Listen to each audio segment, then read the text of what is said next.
farxiyo maxamed miro oo ka shaqeysa arrimaha samafalka isla markaana si weyn looga yaqaano bulshada dhexdeeda ayaa maanta si weyn loogu soo dhaweeyay wadanka Norway. munaasabadani oo uu sameeyay Laashin Axmedey Cabdi Gaashaan oo isaga oo dhaawaca dalka dibadiisa u soo qaada farxiyo ayaa waxaa ka soo qayb galay qaar ka tirsan jaaliyadda Soomaaliyeed ee Norway.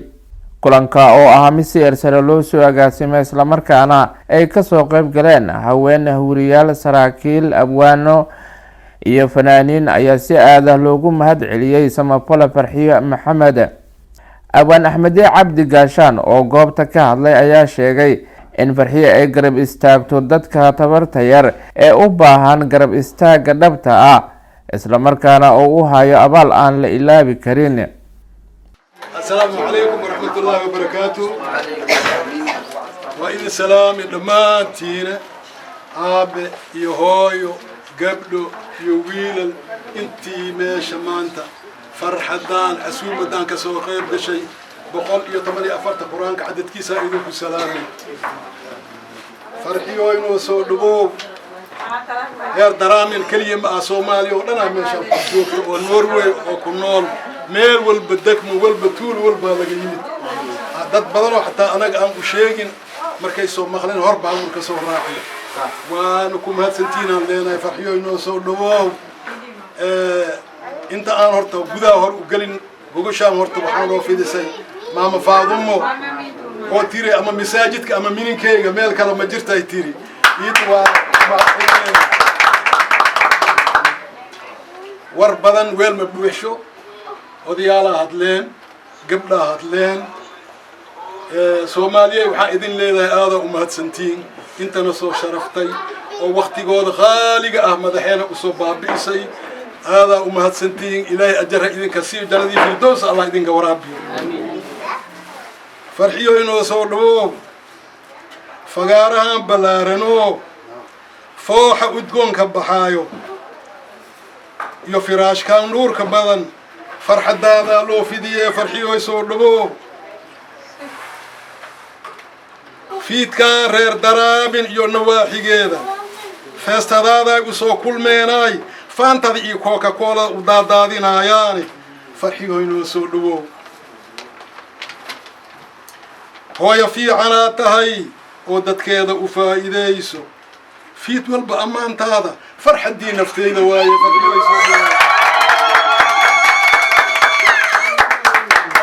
Farxiyo awaalkaada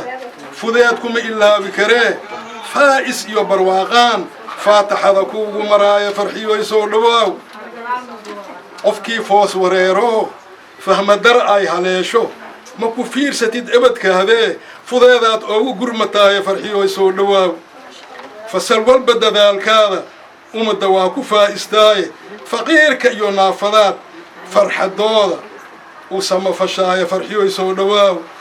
fagaarahan adduunka fayoobi caafimaad ku noolow fijirkii aakhirana jannadii firdawsa fataaxeha ku geeyo Farxiyo waa ku faa'iise fataaxo fi raashana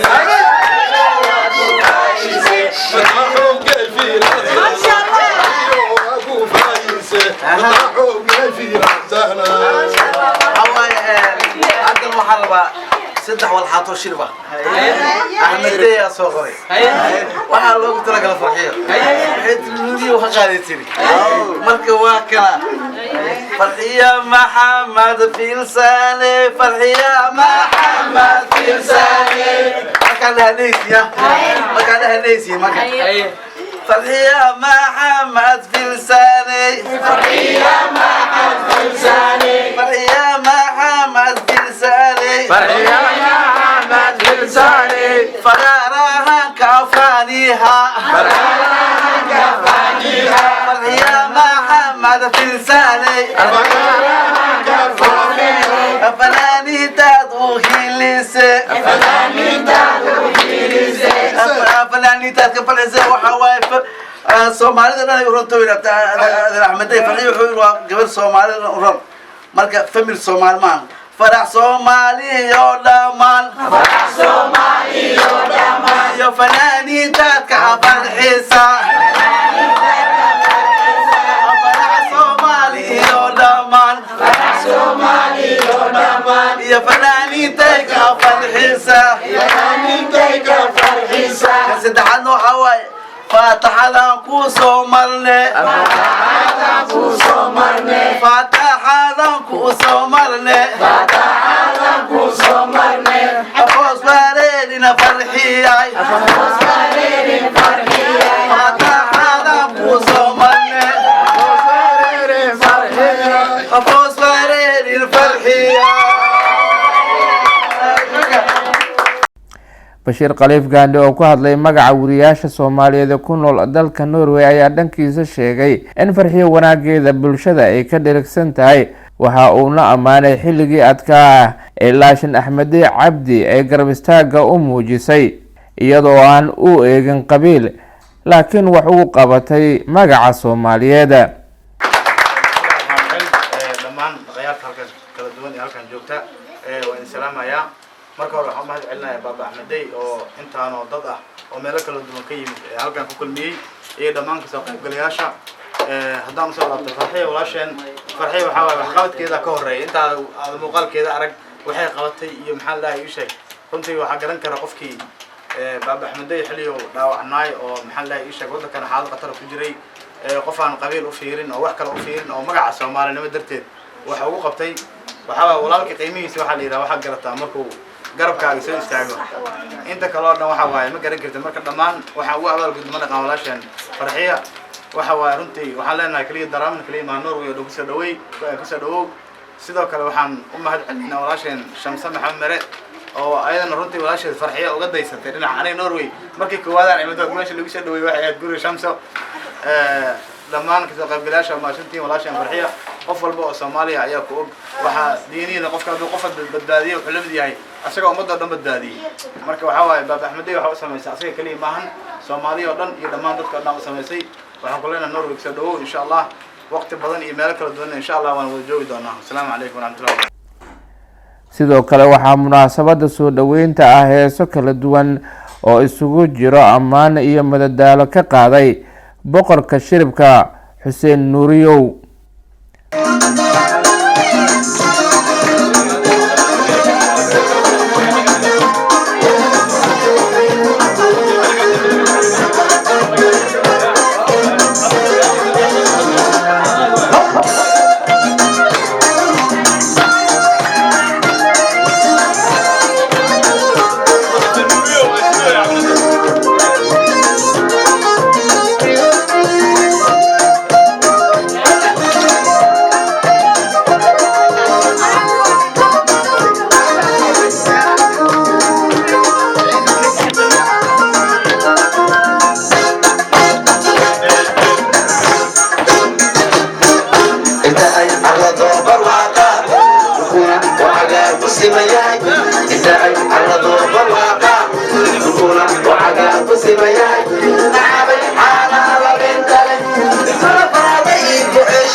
عليك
salaad xuseen maxamuud daacad warbaahinta aragti cusub Drama Norway.